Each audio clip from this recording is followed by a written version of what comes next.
Siéntate, siéntate, siéntate. Oh no. Okay. Pato. Pato. Pato. Pato. Gato.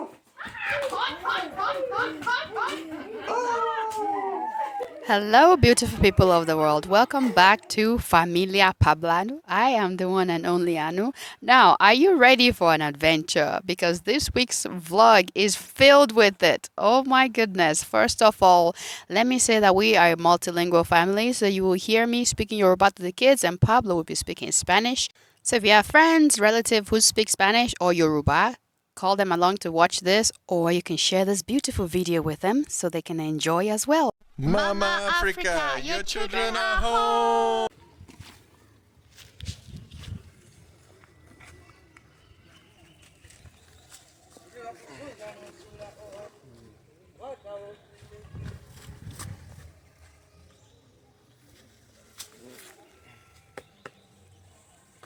So while you guys sit back and relax and enjoy us taking you along in our garden, to show you guys what has been growing in our garden.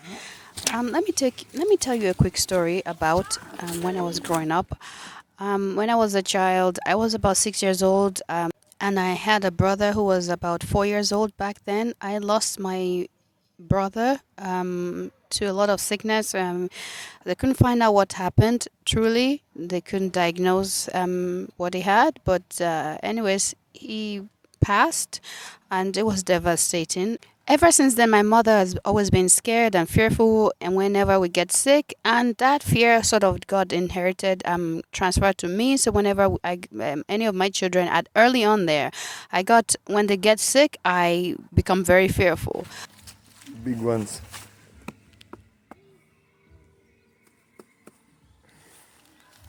This one too.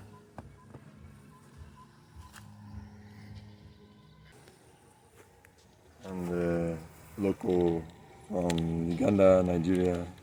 That's When I had my first three kids, before we switched the way we nourish our bodies, they had a little fever, and I'm jumping, I'm shaking in fear. It's like, oh my gosh, they're sick, and I'm just very fearful and afraid that something bad is going to happen to them, like happened to my little brother that passed. But once we switched the foods that we eat, how we nourish our body, I saw the difference in that. And of course I went to school and learned more about the human body and how it works and public health and all of that.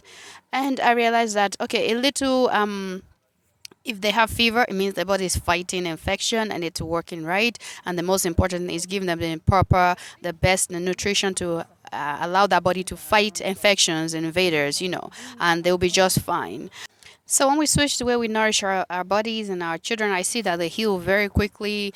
Their wounds heal quickly, and they fight infection very, very efficiently. And also excited. And then moving to Uganda, I thought, okay, we're going to the home of organic foods, so we're set. We'll be just fine until we find out that they spray everything with harmful pesticides, herbicides, fungicides, and all that. That's designed to destroy living cells. So we're like, crap. These are the foods that are supposed to help us heal. Now, for example, we are growing, like you've seen I'm weeding right now, taking away those weeds that are competing for nutrient with our beans.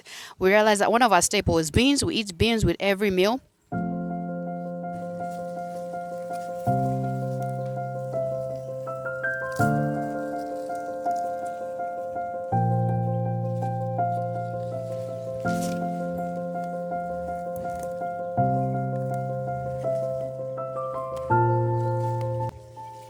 We're realizing we can't rely on the foods we buy in the markets. We have to grow our own foods. And some volunteer G-nuts just popped up. But yeah, hon, these are the best black beans I've seen yet. And I have a genetic condition, blood condition, that can make life a little bit more difficult for me. So things affect me more seriously than it affects the rest of my family. So it's even much more important for us to make sure the foods we're eating are anti-inflammatory foods, and it's free from chemicals that are sprayed on it, you know. And we are taking the steps.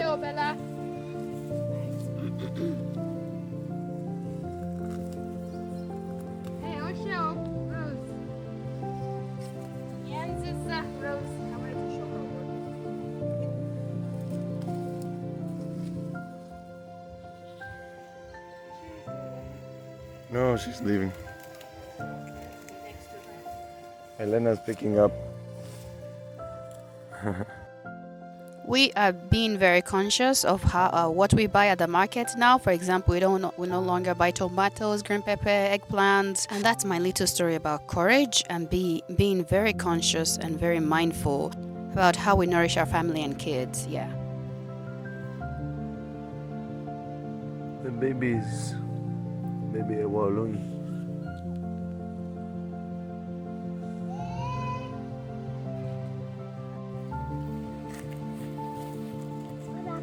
Hola, Tulio. Cuando lleguemos a casa, ¿eh? Algo sucio está allí. Sí, porque se había caído en el lodo. ¿Me miras? ¿Puedo cortar más? ¿Más? Sí, puedo cortar. No hoy, quizá otro día.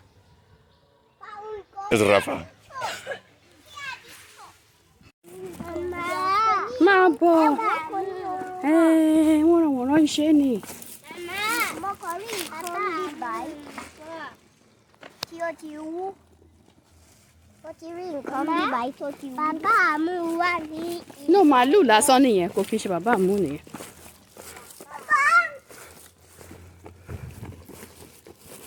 Raphael, jọ̀ọ́ rìn síbí báyìí.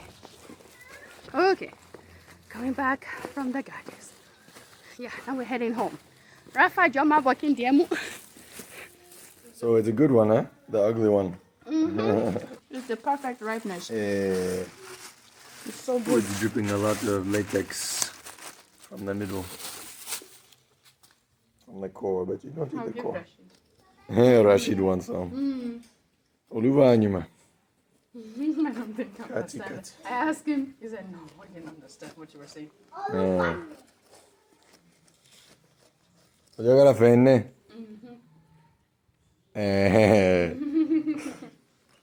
Adesso cogge.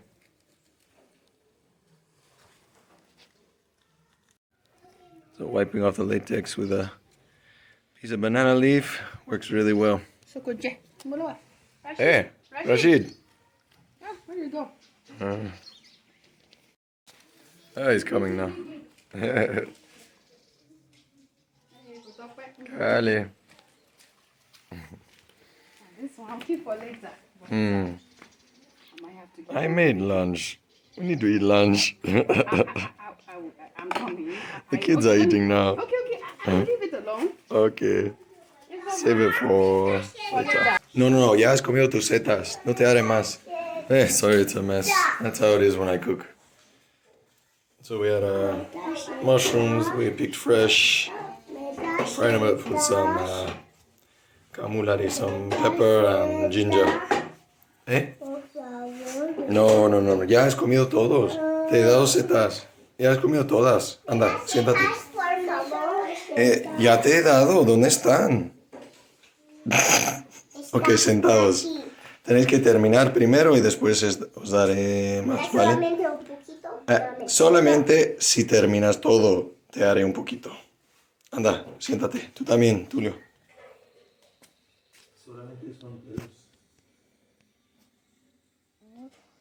This is one of the challenges we face in our indoor, no plumbing indoor house, and no light inside to shave. It's not good lighting. Also, when it rains, it's difficult to go and use the outside pit latrine sometimes. Well, actually, all the time when it rains. And here are my girls learning Yoruba That is Anya Cockroach. That's Elena that drew that. I was so impressed. I was like, wow, you did that. There's this book that actually shows all those words in English and their Yoruba words. I actually, some of them I don't even know. I'm learning as well. So I'm learning with them. It's a beautiful thing about languages, teaching the children. You learn with them too. The next day. Wow. It is nice. Malos. Oh. That's the what? That's the urine collector. Yeah, okay. Slash rainwater. Wow. Use that for a lot of stuff. Mm-hmm. Nice. Okay. Let me stay away from that one. Yeah. No la Pisile o mageje o. Son grandes. Mapole geje. Hmm.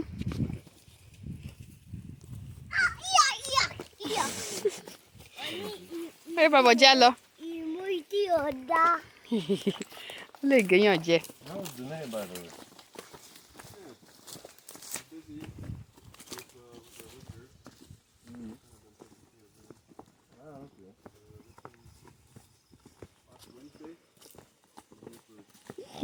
Ki jackfruit ni yembe.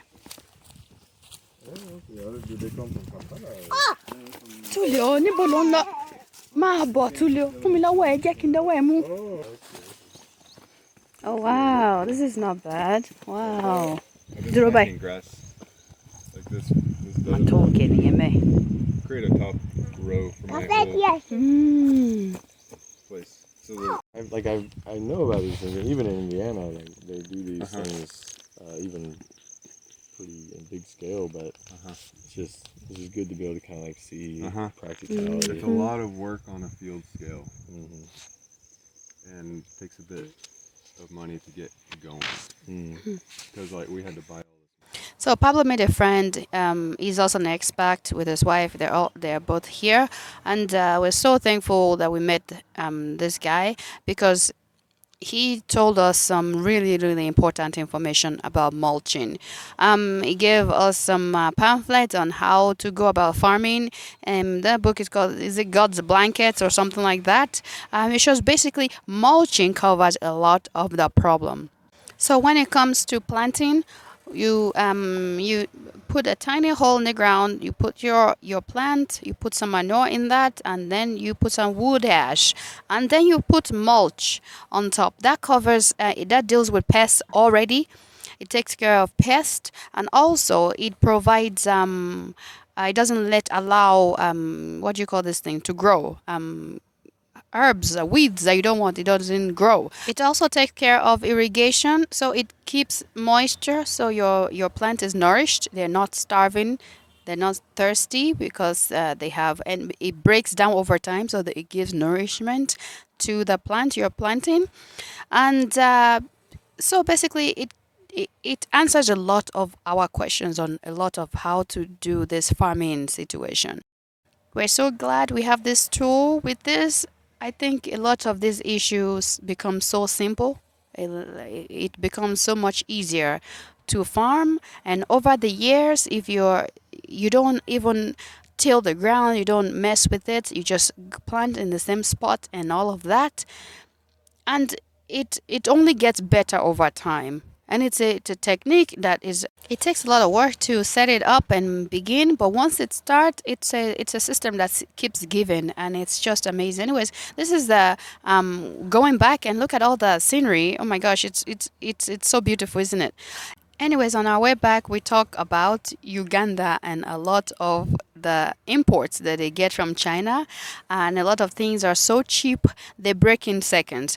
Because Uganda doesn't really manufacture those things, so when they get the ones that are cheap because of what they can afford. So think of the doorknobs. Think of faucets. They break in seconds. I think they have a few places in Kampala that sell really, really good quality, high-end stuff. But other than that, everything else is just, they say it's original. It's very fake. The next day. So here we're picking up Mama. We had a long day just now. Let me show you. So the girls are showing all the books that we got from the library. There's a lot of really awesome books. Some Ugandan books as well. And then some Luganda books, so books in Luganda language from the Uganda region where we are. Got a bunch of fruits and things. A friend of mine gave some pineapples to the girls. And he also gave me a gift as well. So his name is Salongo Charles. Salongo means father of twins. So he has twins. One, it's a boy and a girl. Anyways, so I was talking to him about local foods that I wanted to plant, local things. So I was talking about Kobe. That we've been trying to plant some Kobe. So he's like, hey, I have some just sitting in there that are growing. So he gave me one. I don't know if you can see it, but Kobe, basically you cut it in half. It's an air potato. So these things, they grow in the air. They're like potatoes. You eat them like potatoes, but you pick them from the vines that grow up there. So anyways, this is air potato. It's a traditional Ugandan food. It's called Kobe in Uganda, and it's actually a totem for some of the clans. So some of the clans around here, they have last names like Nsereko, things like that, that have as their totem, totem is what it's called, the Kobe, the air potato. And you can even eat the leaves and the roots as well. But these type of things, they are related to yams. Even West African yams, they are related to these. It's just these ones happen to grow their fruits, not in their roots, but in the air. So, what have we been doing? So, I already got the manure, cow manure, so that's out of the car, except for some splotches that got stuck there. But we got some bags of cow manure. I also I got, this is rice husks. Don't know if you can see them coming out. These are rice husks because we just go down the road. There's a couple of factories that do rice husking. So we get the hulls here, or the husks. This, I just went to like a factory out there where they were doing boards, cutting boards. So I got a lot of sawdust and wood shavings. And then back here, there's another sack that's coffee husk, hulls. So the coffee, if you know anything about coffee, it's like red green and then red berries that are growing on trees. I think I've shown them before. And so once they dry out, they break them. They get the husks off. So it's like, it's almost like nuts, like breaking off the shells, sort of.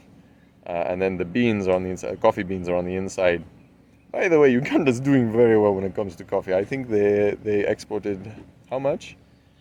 In US dollars, they exported about over $1 billion in 1 year of coffee. And they have their own coffee that's been growing here natively for forever. When the Arabs came with their Arabica coffee, they saw growing wild all over here, over the Uganda region. They saw this Robusta coffee.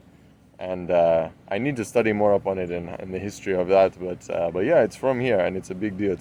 So here's Mama still working.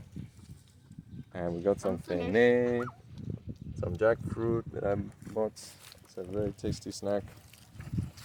Oh, and I didn't even tell the experience. So I wasn't recording it. I didn't have my phone with me at all. Anyways, dressed as a Nigerian, Nigerian kids, and going out there, you know, I buy these things, but I have to explain to people because they see me and they jack the prices of these things. Like I went to the coffee factory, and I'd been there before, but this guy had never seen me, so he sees me. He told me, for one sack, coffee hulls, he said 50K, like 50,000. And I looked at him like he was crazy. And I was like, no, sales. I was like, you give me for 5K. I was like, even 5K can be a lot, because you're just throwing them out. He's like, no. These are on back order. Like they are very serious. You know, it's not the main season and all this kind of stuff. I said, that's insane. I was like, no, you bring it. He's like, okay, what about 30? I was like, no. I came here with 5K. Like, you give me for 5K. And so finally, he kept bringing it down. Finally, he got it down to like 15. I was like, no. You give me, okay, maybe for 8. I was like, I can do maybe 8. He's like, you try to pay 8 somewhere else. No one's going to give it to you. When he said that, I knew he was telling the truth. And I was like, okay. I was like, so what is the lowest? He's like, okay, 10K. And sure enough, I asked around other places. And yeah, 10K what it goes for in the off season, like right now. And I was like, man, this guy was trying to get for 50K. So I explained to him, I was like, listen, you know, this is our family, this is what we're doing. And he was like, I thought you were like coming from America with all these dollars and stuff. I was like, I don't have dollars. He's like, I wish I had dollars, but he's like, well, sorry about that, basically. And but yeah, I was like, listen, we're trying to make connections here with people. Like, if you try to jib me like this, if you try to give me high prices like this, I'll find out what the right price is, and I will never come back to you ever again. So what we're trying to do is make connections, make friends, make people that we can work with, rely on, ask information, buy stuff from, you know, because we're part of the community. We live here, you know, we live here not far. So anyways, so yeah, I had to do a lot of explaining like that everywhere I went. And I would tell them, listen, before you tell me the price, be honest. Tell me the right price, because if you don't, I may never come back here. So keep that in mind. So anyways, yeah. Oh, and by the way, for the Nigerians, so when I was talking to some of these guys, and they would say, hey, are you from wherever it was, Canada or Germany? And I say, does this look German? Does fila? Bubati shokoto. Does this look like I'm from Germany? And he's like, Israel? I'm like, are you kidding me? Even Anu's laughing over there. Like, Israel?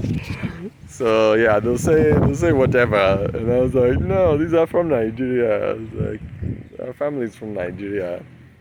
And like even the G-nuts and stuff. I was like, yeah, we're planting Nigerian G-nuts. And they said, hey, who gave you those? I'm like, we brought them with us from Nigeria. Like, what do you mean? My family's from Nigeria. Like, we bring them from Nigeria. Anyways, it's funny stuff. But yeah, they're getting used to us. I guess the more we go out, the more we interact, the more people in the community know us, and hopefully, you know, the more we're able to really, you know, connect with people and they see us not as, you're here for a day and you're gone, you know. The next day. Hey guys, welcome to Familia Pablanu channel. Yes. My name is Miss Reche from YouTube and all other social media platforms. I create human stories documentaries about intercultural, interregion, interracial relationships.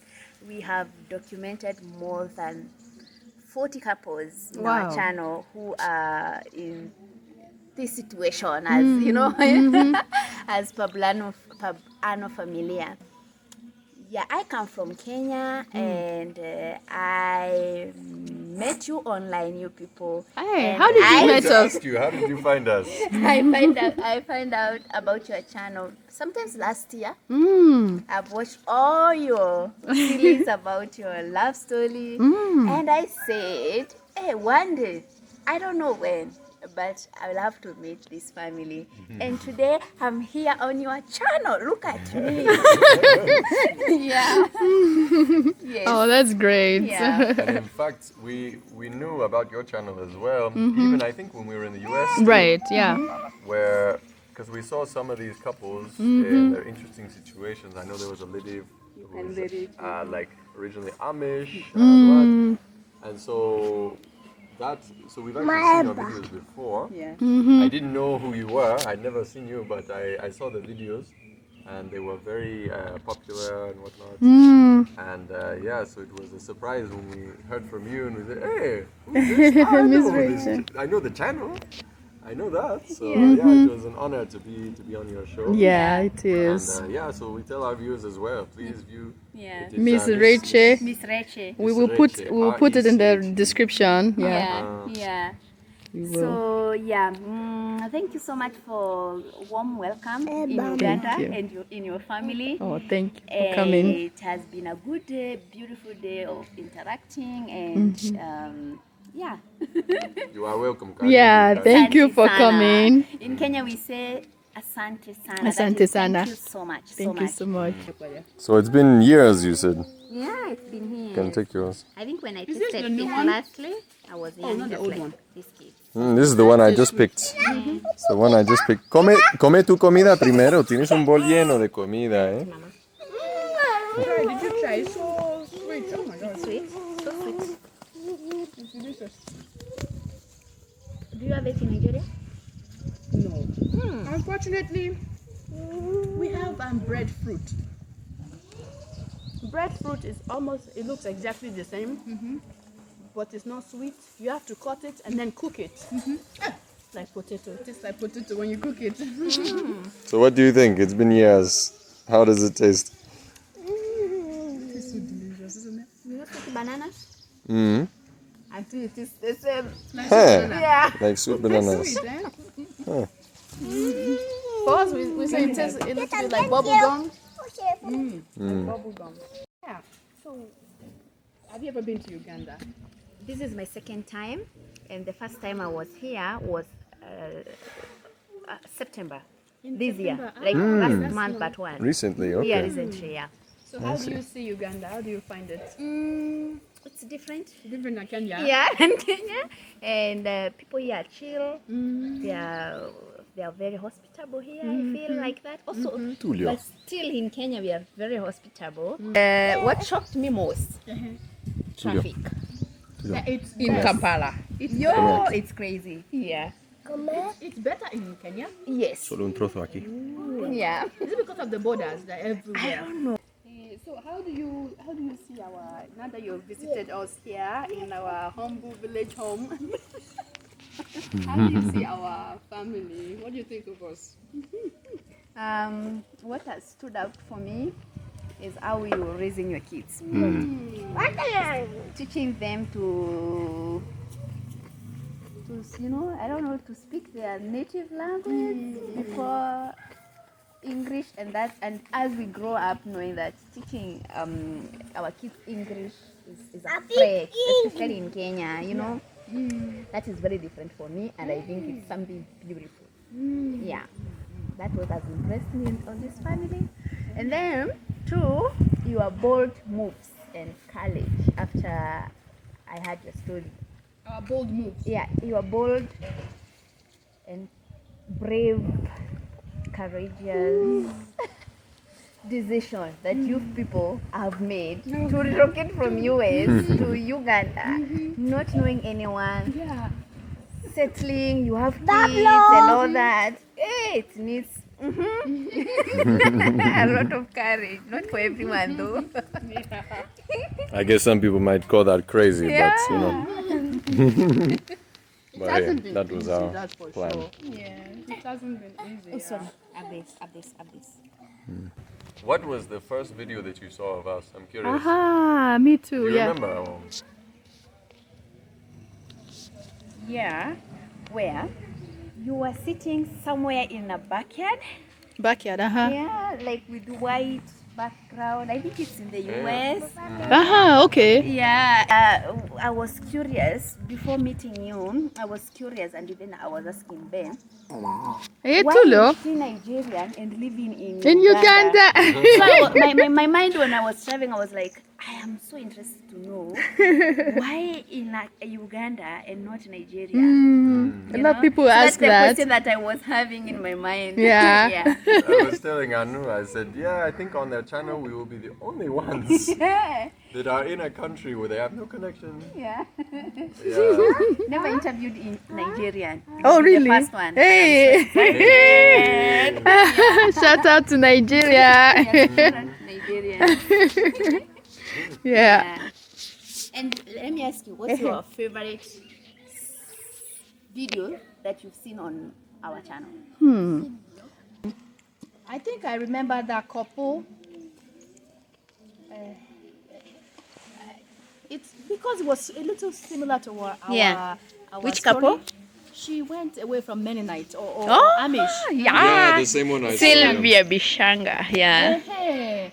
And now I think they're in Kenya. She has a baby or She's two. married, yeah. Married, they have a baby, and they're living their life there. And she's able to break away and get away from that. Yeah. Because, again, she might be similar to like a cult, basically. It was hard. It's very controlling. Very that similar to stuck my with family, me. actually. Yeah, so it stuck with me. But I didn't, I scroll to on your YouTube channel and I see all these other couples. But that one was definitely stood out for you. You stood out, related with it, I yeah. could relate. Yeah. What about you, Pablo? Actually, that was the same video that The I same saw. one that you saw?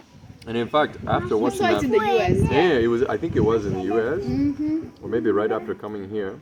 But yeah, I saw them and I said, "Hey, this is fascinating." And yeah, her story about how she grew up, the ostracization, like cutting people off, all that kind of stuff. What happened to her and her family? It really resonated with me, and I was like, "Wow, this is wow." So similar. But yeah, then I wanted to relate. know more. Yeah. And because you linked it or something, or YouTube algorithms, I don't know, it sent We me found her to their channel channel. too. I was like, "Hey, they have a channel." Yeah, so when I was homeschooled, the very first geography that my mom taught me was Africa, because she said that's where the largest number of countries are, so you learn Africa first. Okay, and let me ask But you there one were so many. question. Yeah. Since now you are homeschooled there, and there are some others who went to school, which one would you compare? Maybe which one would you prefer? I think, you know Mark Twain? Mark Twain, he wrote, he was a famous author from the US. Yes. And he never agreed with schooling. He said no. He's like, you have to educate children to get schooling out of them. He said schooling is terrible, education is important. And that's kind of how I believe it as well, because I learned the most when it was just me. My mom gave me the book. She said, you do these things. And I learned the most because I learned how to teach myself, which is a skill that when I went to public school, I lost that skill. Then I go to university and they say, you need to know that skill. I said, but I just lost it. The schooling took it out of me. So for us, that's why we say we teach our children. We take responsibility for that. Even if we send them to school, it is still us. Kind of exposure. And you know, politics, whatever, society, all of that, we teach them finances, because you don't learn these things at school, you know. And to teach them critical thinking, because even in the US they don't have much critical thinking. Question things. Question things. Exactly. I saw that growing up in school. just the other day while I was traveling. They teach us to not question. Do you understand? Yes, ma. That's it.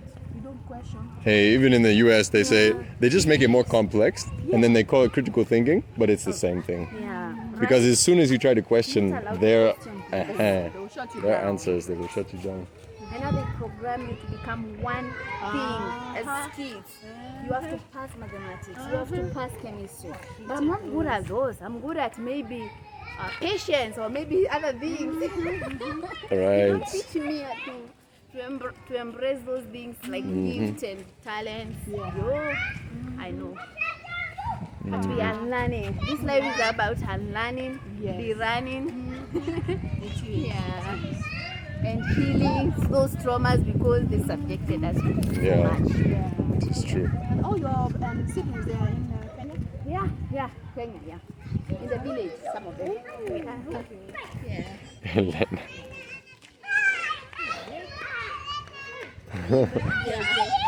There's school there. She knows all those things.